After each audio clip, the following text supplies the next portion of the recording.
السلام عليكم ورحمة الله وبركاته. إن الحمد لله نحمده ونستعينه ونستغفره ونعوذ بالله من شرور أنفسنا ومن سيئات أعمالنا من يهده الله فلا مضل له ومن يضلله فلا هادي له. أشهد أن لا إله إلا الله وحده لا شريك له وأشهد أن محمدا عبده ورسوله. اللهم صل على محمد وعلى آله وصحابته ومن سار على نهجه واهتدى بهديه واستنى بسنته إلى يوم القيامة. أما بعد، معاشر المسلمين jamaah salat subuh rahimani wa rahimakumullah. Alhamdulillah, pada kesempatan ini kita kembali melanjutkan kajian kita dalam kitab Taisirul Karimir Rahman fi Tafsir Kalamil Mannan. Kita sedang menjelaskan firman Allah Subhanahu wa taala yang terdapat di dalam suratul Infitar. Pada pertemuan sebelumnya kita telah menjelaskan ayat yang ke-6 sampai ayat yang ke-12, di mana di dalam ayat tersebut Allah Subhanahu wa taala mengingatkan segenap manusia tentang nikmat-nikmat yang Allah telah berikan kepada mereka. Di antara nikmat-nikmat tersebut yaitu nikmat penciptaan, alladzi khalaqaka fasawwak fa'adalak. Nikmat penciptaan, kemudian nikmat diciptakannya dengan bentuk yang sempurna, kemudian nikmat adanya malaikat yang senantiasa menjaga manusia dan juga mencatat seluruh amal-amal yang dilakukan oleh manusia, baik itu amal kebaikan, demikian pula keburukan, baik itu amal yang dilakukan oleh anggota tubuh kita berupa amalan-amalan yang nampak ataupun yang dilakukan oleh hati kita, yaitu amalan-amalan yang tersembunyi.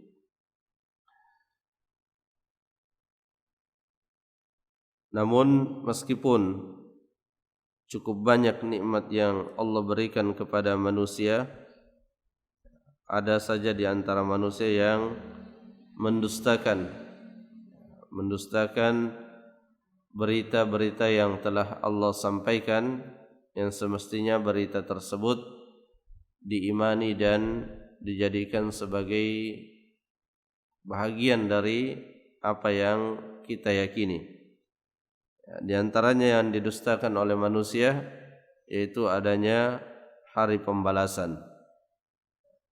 Alhamdulillah, kita bersyukur kepada Allah Subhanahu wa taala karena Allah Subhanahu wa taala mengkaruniakan kepada kita nikmat keimanan, yang dengan nikmat iman tersebut kita bisa terhindar dari mendustakan ayat-ayat Allah Subhanahu wa taala.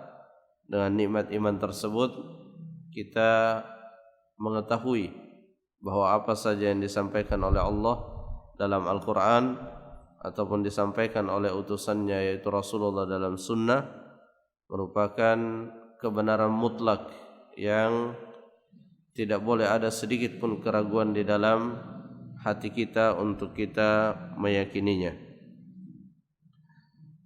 Kemudian kita lanjutkan pada ayat yang berikutnya, yaitu pada ayat yang ke-13 dan seterusnya.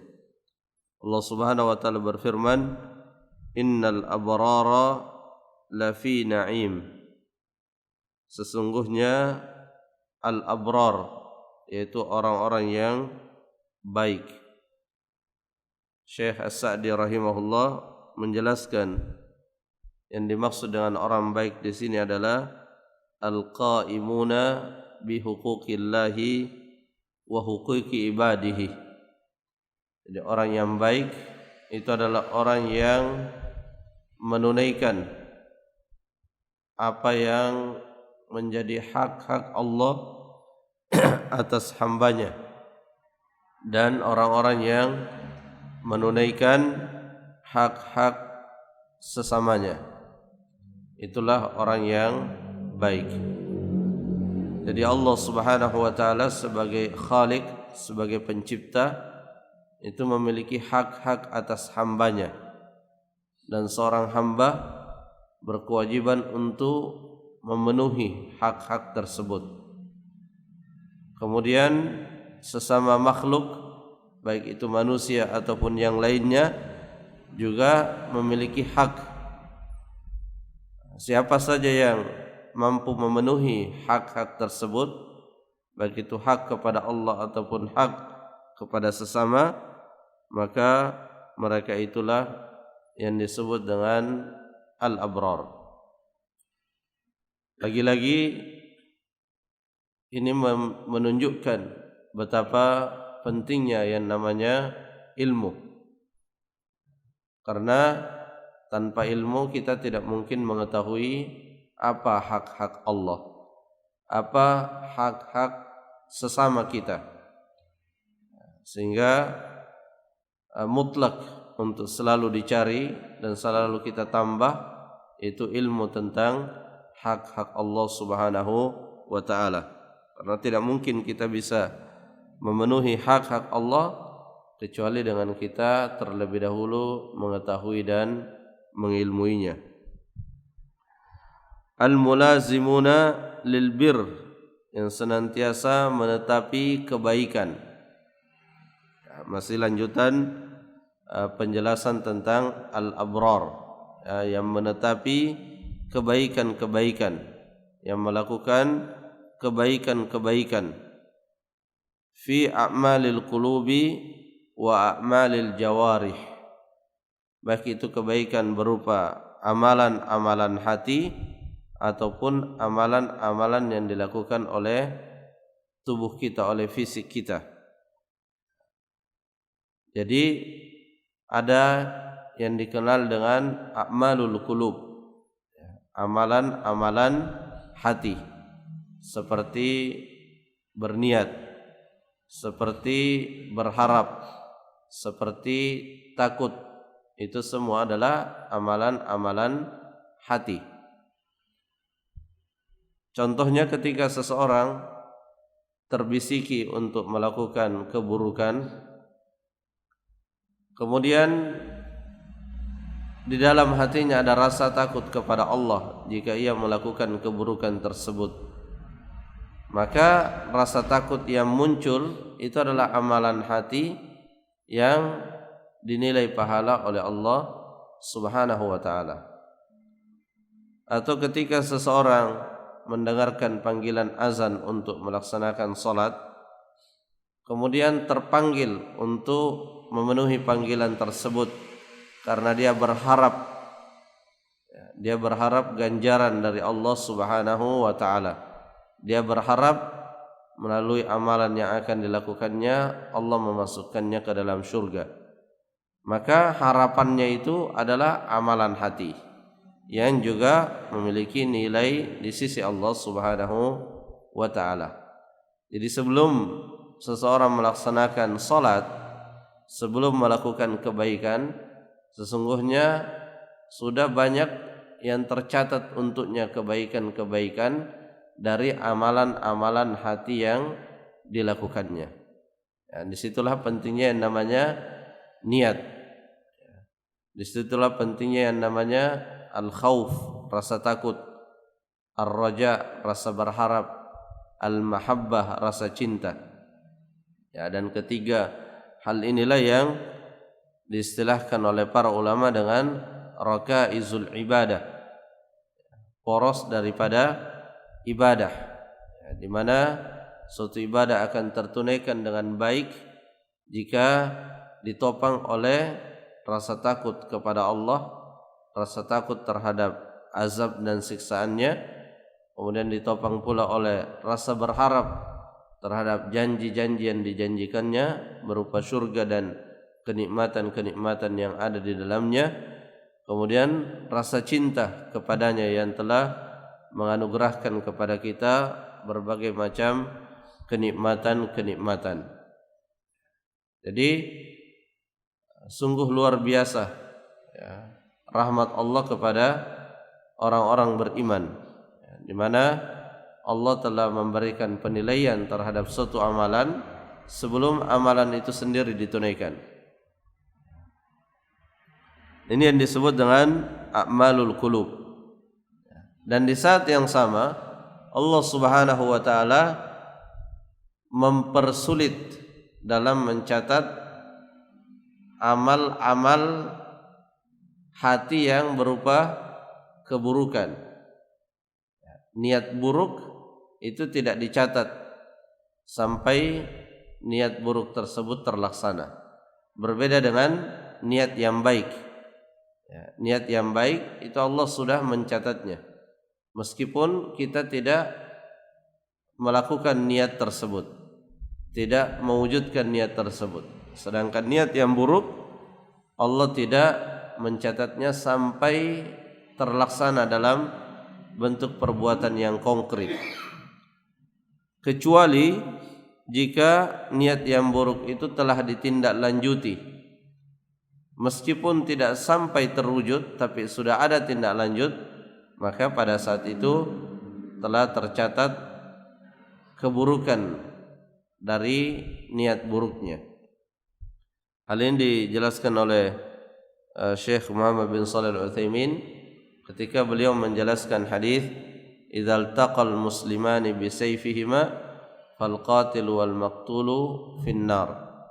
Jika dua orang muslim telah bertemu pedangnya, maka yang dibunuh dan yang membunuh di neraka. Para sahabat bertanya, kalau yang membunuh itu sudah jelas ya, karena dia membunuh, tapi bagaimana dengan yang dibunuh?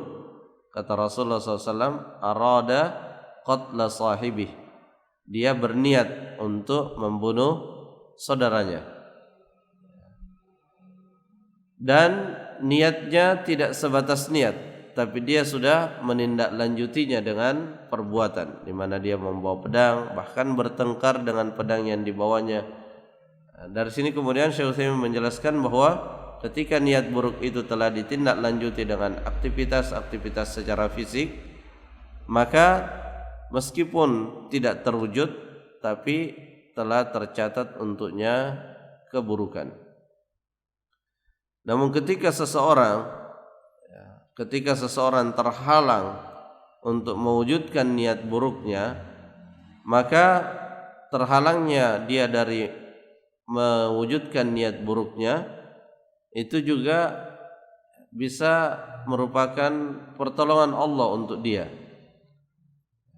Misalnya seseorang ingin minum khamar dan dia sudah mengambil uangnya dan pergi ke tempat penjualan khamar, tapi di tengah jalan uangnya dicuri, sehingga dia tidak jadi membeli khamar. Maka kejadian yang menimpa dia itu biasa saja merupakan bahagian dari rahmat Allah kepada dia yang menjadikan dia terhalang dari terwujudnya perbuatan maksiat. Ini dijelaskan oleh ahli tafsir di dalam menafsirkan ayat wa ma ubarri'u nafsi innan nafsa la'ammaratun bisu', dan tidaklah aku bisa menjamin hawa nafsuku, karena sesungguhnya hawa nafsu itu senantiasa memerintahkan kepada keburukan.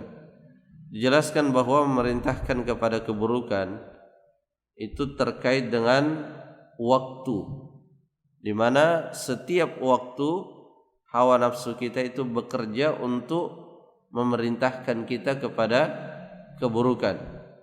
Illa ma rahima rabbi, kecuali siapa saja yang dirahmati oleh Allah Subhanahu wa taala.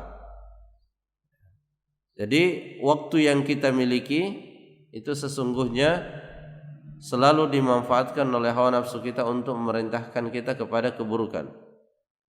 Tapi dalam kenyataannya tidak semua waktu kita tersalurkan untuk keburukan. Maka ketika waktu kita tidak tersalurkan untuk keburukan, maka itu adalah rahmat dari Allah Subhanahu wa taala. Nah, dijelaskan dalam tafsirnya bahwa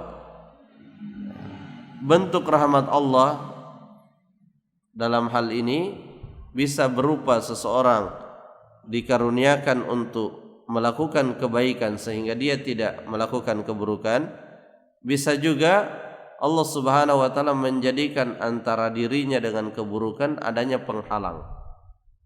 Dalam kasus yang kita contohkan tadi, dia terhalang untuk melakukan keburukan karena uang yang mau dia pakai bermaksiat itu dicuri, sehingga terhalang dari antara dirinya dengan perbuatan maksiat. Nah, orang yang kita kembali ke tafsir ayat ini, jadi orang yang dikategorikan al-abrar adalah orang-orang yang menunaikan hak-hak Allah, ya, dan hak Allah yang terbesar itu adalah hak tauhid, hak untuk diesakan dalam segala bentuk penyembahan kita kepadanya, dan menunaikan hak sesama manusia, menetapi amal-amal kebaikan, baik itu kebaikan yang terkait dengan amalan hati ataupun amalan-amalan secara fisik. Maka mereka inilah fahaulai jazaohum an-na'im. Mereka itulah al-abrar yang akan mendapatkan balasan dari Allah Subhanahu wa taala berupa kenikmatan. Dan kenikmatannya kenikmatan yang sempurna. Bukan kenikmatan yang sebahagian saja, bukan hanya kenikmatan yang bersifat lahiriah, tapi kenikmatan yang sempurna. Fil qalb, kenikmatan di dalam hati. Warruh wal badan, ya, ruh dan fisiknya, lahiriah, ya, lahirnya dia nikmat dan hatinya juga nikmat. Fi darid dunya wa fi daril barzakh wa fi daril qarar. Kenikmatan itu akan dirasakannya di dunia, di alam barzakh, maksudnya di kuburan. Ya, karena di kuburan sebagaimana dalam hadis-hadis yang mutawatir disebutkan bahwa di dalamnya ada kenikmatan dan juga ada siksaan. Wa fi daril qarar, dan di akhirat, maksudnya di surga. Itulah yang akan didapatkan oleh al-abrar. Jadi dia akan merasakan kenikmatan dalam hatinya. Itulah yang bisa kita lihat pada sosok para sahabat-sahabat Rasulullah sallallahu alaihi wasallam.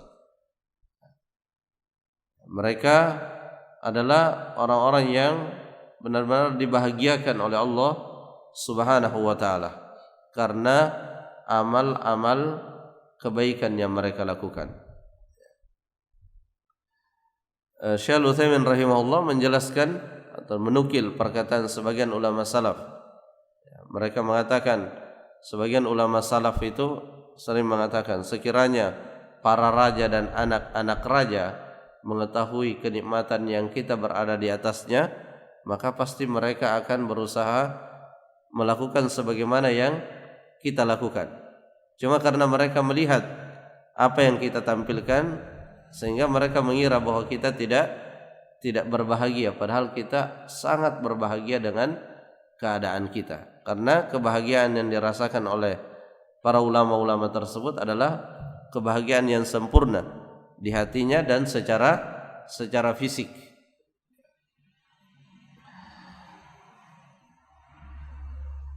Wa innal fujjara, dan orang-orang yang al-fujjar, ya, kebalikan dari al-abrar, yaitu orang-orang qassaru fi huquqillahi wa fi huquqi ibadihi, mereka adalah orang yang tidak menunaikan hak-hak Allah secara sempurna. Dan yang paling buruk itu ketika seseorang tidak mampu mewujudkan tauhid, tidak mampu mentauhidkan Allah, atau dengan kata lain dia menyekutukan Allah Subhanahu wa taala. Maka inilah bentuk fujur yang paling tinggi tingkatannya, ketika seseorang melakukan kesyirikan. Wa huquqi ibadihi, dan hak-hak sesamanya, hak terbesar, hak terbesar yang dimiliki oleh makhluk itu adalah hak kedua orang tua. Sehingga di dalam Al-Quran selalu disebutkan secara bersamaan antara hak kepada Allah dan hak kepada kedua orang tua. Wa qadha rabbuka alla ta'budu illa iyyahu wa bil walidaini ihsana. Dalam hadis juga disebutkan ala unabbiukum bi akbaril kabair al isyraku billahi wa uququl walidain. Tidakkah aku kabarkan kepada kalian dosa yang paling besar, yaitu syirik kepada Allah dan durhaka kepada kedua orang tua. Ada hak kepada tetangga, ada hak kepada sesama muslim, ada hak kepada orang-orang yang lebih tua dari kita, ada hak kepada guru, dan banyak hak-hak yang dimiliki oleh sesama kita. Begitu pula hak-hak yang terkait dengan perdata, urusan-urusan harta. Kita pernah berutang kepada fulan, maka dia punya hak untuk kita melunasi utang tersebut. Jika kita meremehkan hak-hak kepada sesama, maka Allah juga akan menggolongkan kita sebagai orang-orang yang fajir, orang-orang yang buruk. Jadi meskipun hak kepada Allah kita tunaikan, tapi hak kepada sesama manusia kita abaikan, maka itu tidak cukup untuk menjadikan sebagai al-abrar. Jadi pernah seorang sahabat bertanya kepada Rasulullah sallallahu alaihi wasallam, ada seorang wanita melakukan qiyamul lail, amal-amal kebaikan dia lakukan, tapi dia mengganggu tetangganya. Kata Rasulullah, min ahlin nar, dia termasuk penghuni neraka, karena dia bukan al-abrar. Al-abrar itu memperhatikan hak kepada Allah dan juga memperhatikan hak kepada sesama. Bahkan pada persoalan-persoalan tertentu, terutama masalah utang piutang, hak kepada sesama ini merupakan sesuatu yang harus tertunaikan.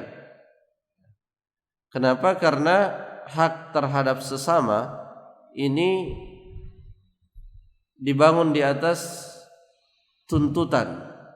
Artinya manusia atau sesama manusia itu punya sifat untuk saling menuntut. Di dunia saja saling menuntut, apalagi di akhirat. Kita bisa lihat bagaimana manusia di dunia ini berperkara untuk mendapatkan haknya. Di akhirat jauh lebih dari itu. Karena di akhirat setiap orang butuh kebaikan, sehingga hak meskipun itu kecil dan sedikit pasti akan dituntut. Sehingga jangan sampai kita menyepelekan yang namanya utang, atau kita pernah menzalimi seseorang, maka kita berusaha untuk mendapatkan maaf dari orang tersebut. Kita berusaha agar kita melunasi utang-utang yang pernah kita ambil dari orang lain. Wa innal fujjara lafi jahim.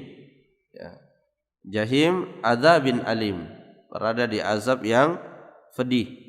Fi darid dunia, di dunia. Jadi di dunia itu bisa menjadi tempat di mana seseorang diazab. Ketika Allah mencabut dari orang tersebut kebahagiaan dalam hatinya, maka dia sesungguhnya sedang diazab oleh Allah Subhanahu wa taala. Jadi kebahagiaan yang sesungguhnya itu adalah kebahagiaan yang ada di dalam hati kita.